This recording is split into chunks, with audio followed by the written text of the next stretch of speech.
सुप्रभातम प्यारे बच्चों। आज मैं तृतीय पाठ गोदोहनम का अभ्यास कराने जा रहा हूँ। अभ्यास पहला प्रश्न है, एक पदेन उत्तरम लिखता। एक पद में उत्तर लिखें। मल्लिका पूजार्थम सखिभिः सह कुत्र गच्छति स्म।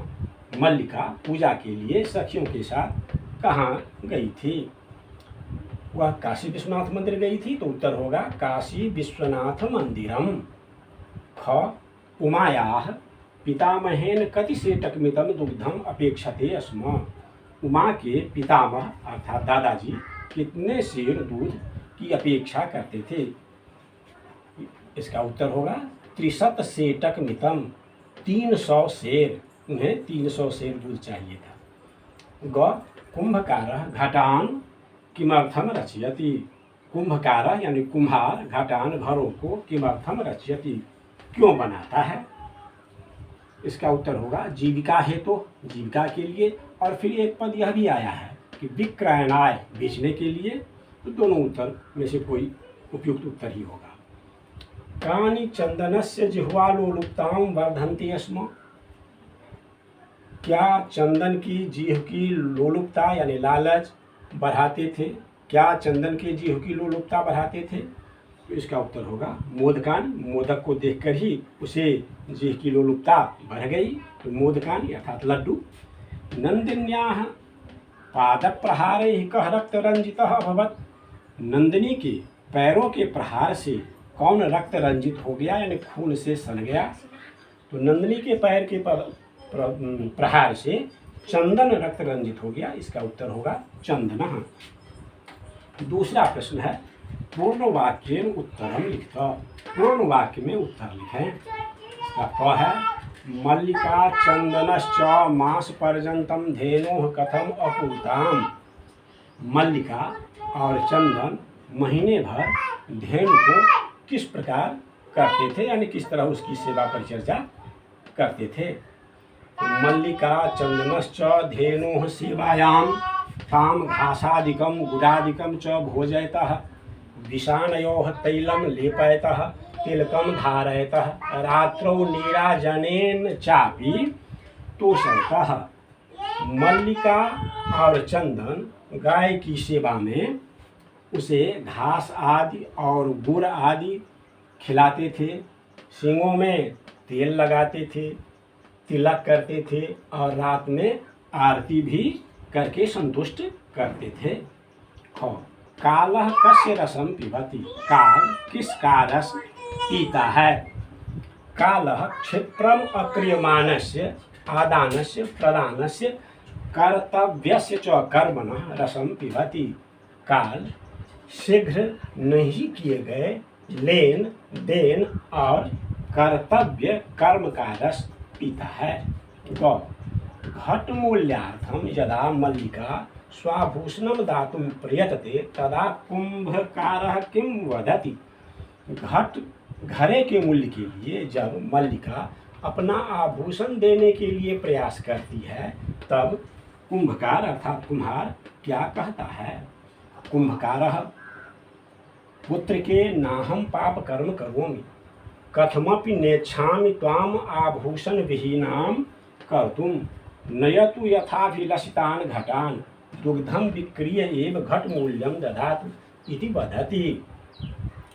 वह कुम्हार, पुत्री मैं पाप कर्म नहीं करता हूँ, किसी प्रकार नहीं चाहता हूँ तुम्हें आभूषण विहीन, गहनों से विहीन करना।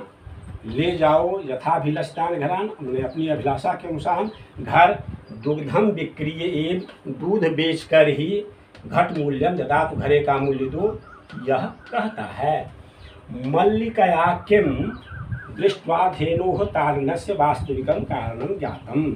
मल्लिका क्या देखकर गाय के मारने का वास्तविक कारण जान गई? मल्लिकया धेनुः दुग्धहीना एव अस्ति इति दृष्ट्वा तस्याः ताडनस्य वास्तविकं कारणं ज्ञातम्। मल्लिका गाय दूधहीना है यानी गाय के पास अब दूध नहीं है, यह देखकर उसके मारने का वास्तविक कारण जान गई। मास पर्यंतम धेनुः अदोहनस्य किम कारणमासीत्? महीने भर गाय के नहीं दूहने का क्या कारण था? मास पर्यंत संचित दुग्धस्य दोहनम एकदैव कृत्वा तच्च विक्रीय बहुधन प्रापणम एव धेनुः अदोहनस्य कारणम आसीत्। महीने भर संचित दूध का दोहन एक बार ही करके और उसे बेचकर बहुत धन प्राप्त करना ही गाय के नहीं दूहने का कारण था।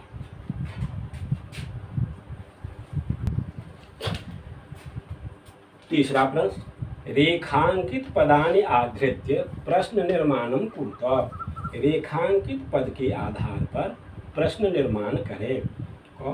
मल्लिका सखीभिः सह धर्मयात्रायै गच्छति स्म। मल्लिका सखियों के साथ धर्म यात्रा के लिए गई थी। तो यहाँ सखी भी के आधार पर प्रश्नवाचक शब्द बनाना है, प्रश्न निर्माण करना है। तो सखी भी ये तृतीया बहुवचन है, स्त्रीलिंग तृतीया बहुवचन। तो किम शब्द के स्त्रीलिंग तृतीया बहुवचन का रूप देना होगा का भी। ख चंदनः दुग्ध दोहनम कृत्वा एव स्वप्रातराशस्य प्रबंधम अकरोत्। चंदन दूध दूहकर ही अपने प्रातः काल के नाश्ता का जलपान का प्रबंध करता था। तो यहाँ प्रात स्वप्रातराशस्य इस पद के आधार पर प्रश्न निर्माण करना है। तो इसमें षष्ठी एक वचन का रूप है। तो षष्ठी एक वचन में हो जाएगा कस्य। किम के षष्ठी एक वचन में कस्य। मोदकानि पूजा निमित्तानि रचितानि आसन। मोदक पूजा के लिए बनाए गए थे। तो यहाँ मोदकानि के आधार पर प्रश्न निर्माण करना है। तो मोदकानि यह नपुंसक लिंग प्रथमा बहुवचन है। तो इसमें किम शब्द के नपुंसक लिंग प्रथमा बहुवचन में कानि। मल्लिका स्वपतिम चतुरतमं मन्यते। मल्लिका अपने पति को सबसे चतुर मानती है।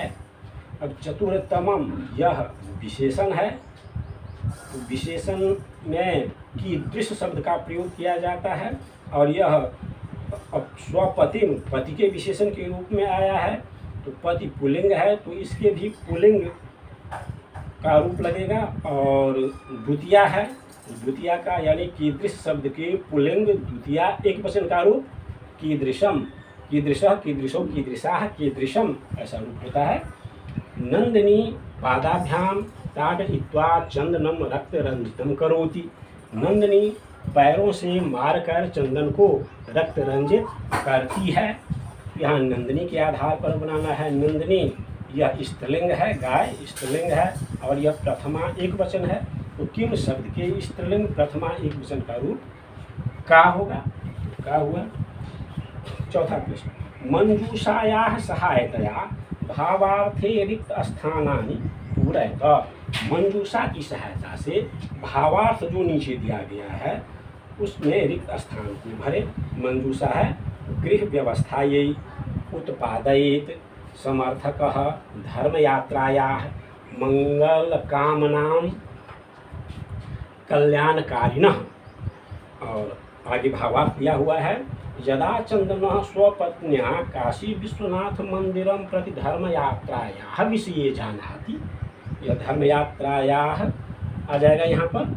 जब चंदन अपनी पत्नी से काशी विश्वनाथ मंदिर के प्रति धर्म यात्रा के संबंध में जानती है, तदा सह क्रोधितः न भवति, तब वह क्रोधित नहीं होता है। यत् कि तस्याः पत्नी तम गृह व्यवस्थायै कथयित्वा सखीभिः सह भ्रमणाय गच्छति। कि उसकी पत्नी उसको गृह व्यवस्था के लिए, यह भरा जाएगा गृह व्यवस्था के लिए कहकर सखियों के साथ भ्रमण के लिए जाती है। अपितु तस्याः यात्रायाः कृते, अपितु उसकी यात्रा के लिए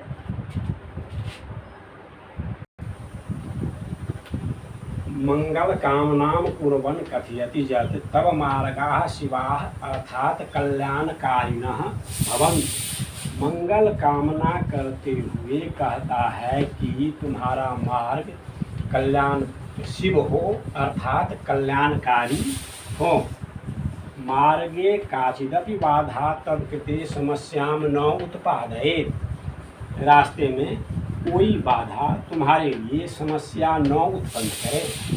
एतेन सिद्ध्यति यत् चंदनः नारी स्वतंत्रतायाः समर्थकः आसीत्। इससे सिद्ध होता है कि चंदन नारी स्वतंत्रता का समर्थक था। पांचवा प्रश्न, घटना क्रमानुसार लिखो। घटना क्रमानुसार लिखें। नीचे जो 8 पंक्तियां दी गई है उसे घटनाक्रम के अनुसार लिखना है पाठ के आधार पर। तो यह घटनाक्रम के अनुसार ही यहाँ मैंने लिख दिया है। पहले आ जाएगा प्रश्न में जो भाववाक्य है वह मल्लिका पूजार्थम मोदकानि रचयति। मल्लिका पूजा के लिए लड्डू बनाती है। दूसरे में आ जाएगा कवाक्य, सा सखीभिः सह काशी विश्वनाथ मंदिरम प्रति गच्छति।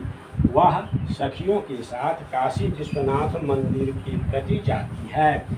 तीसरे में आ जाएगा गौवाक्य, उमा मासान्ते उत्सवार्थम दुग्धस्य आवश्यकता विषये चंदनम सूचयति। उमा महीने के अंत में उत्सव के लिए दूध की आवश्यकता के विषय में चंदन को सूचित करती है।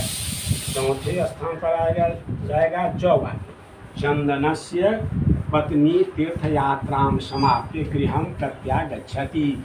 चंदन की पत्नी तीर्थ यात्रा समाप्त कर घर को वापस आती है। पांचवें में हो जाएगा छवाक्य, चंदनः उत्सव समये अधिक दुग्धम प्राप्तुम मास पर्यंतम दोहनम न करोति। चंदन उत्सव समय में अधिक दूध प्राप्त करने के लिए महीने भर दोहन कार्य नहीं करता है। छठे में हो जाएगा ख वाक्य, उभौ नंदिन्याः सर्वविध परिचर्यां कुरुतः। दोनों नंदिनी की सभी तरह की परिचर्या करते हैं। सातवें में हो जाएगा वो वाक्य, उत्सव दिने यदा दोग्धुम प्रयत्नम करोति तदा नंदिनी पादेन प्रहरति। उत्सव के दिन जब दूहने का प्रयास करता है तब नंदिनी पैर से प्रहार करती है। आठवें में हो जाएगा चौवाक्य, कार्याणि समये करणीयानि इति चंदनः नंदिन्याः पादप्रहारेण अवगच्छति। कार्य समय पर करना चाहिए यह चंदन नंदिनी के पैरों के प्रहार से पैर के प्रहार से जानता है। छठा प्रश्न, अधोलिखितानि वाक्यानि कः कं प्रति कथयति इति प्रदत्त स्थाने लिखता। नीचे लिखे वाक्य कौन किसके प्रति कहता है यह दिए गए स्थान में लिखें। धन्यवाद मातुल याम यथुना, धन्यवाद मामा अब जाती हूँ। यह उमा कहती है तो कहने वाली उमा है तो कह के स्थान पर उमा, और यह चंदन को कहती है तो कम के स्थान पर चंदनम। त्रिशत सेटक मृतम दुग्धम शोभनम और व्यवस्था भविष्यति। 300 सेर दूध ठीक है व्यवस्था होगी। शोभनम व्यवस्था भविष्यति, यह वाक्य चंदन कहता है उमा को, तो कह में चंदन, और किसको कहता है उमा को तो काम में उमाम। मूल्यम दूध दुग्धम विक्रिय एवं दातुं शक्यते। मूल्य दूध बेच कर ही दिया जा सकता है। यह मल्लिका कहती है कुंभकार को, कह में कह या काम में मल्लिका, कम या काम में कुंभकारम। पुत्र के नाहम पाप कर्म करोमि, पुत्र के मैं पाप कर्म नहीं करता हूँ। यह कुंभकार कहता है मल्लिका को, कह में कुंभकारः और कम में या काम में मल्लिकाम। अंतिम में है इसमें छठा में देवी मयापि ज्ञातम यदस्माभिः सर्वथानुचितं कृतम।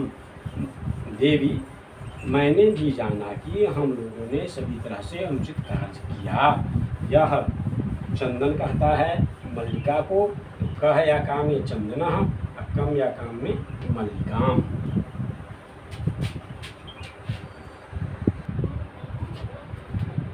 7वां प्रश्न है पाठस्य आधारेण प्रदत्त पदानाम संधिम संधिच्छेदम वा कुरुत।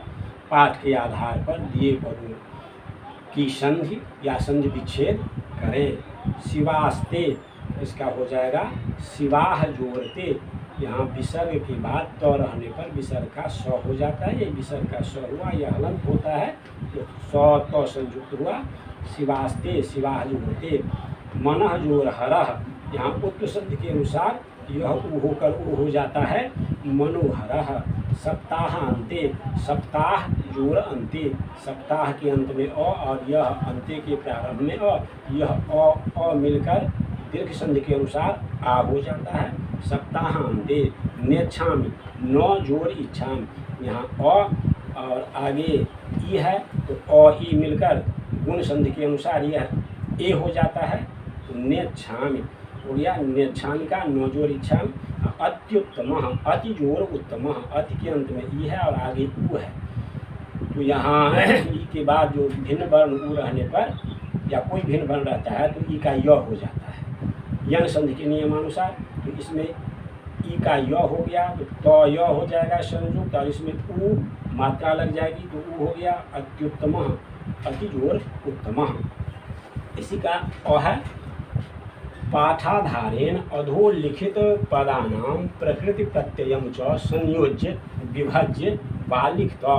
पाठ के आधार से नीचे लिखे गए पदों का प्रकृति और प्रत्यय जोड़कर या विभाजित कर अलग कर लिखे। यानी किस धातु में कौन सा प्रत्यय लगा है यह बताना है और जहाँ अलग अलग प्रत्यय और धातु दिया है उसे मिलाकर लिखना है।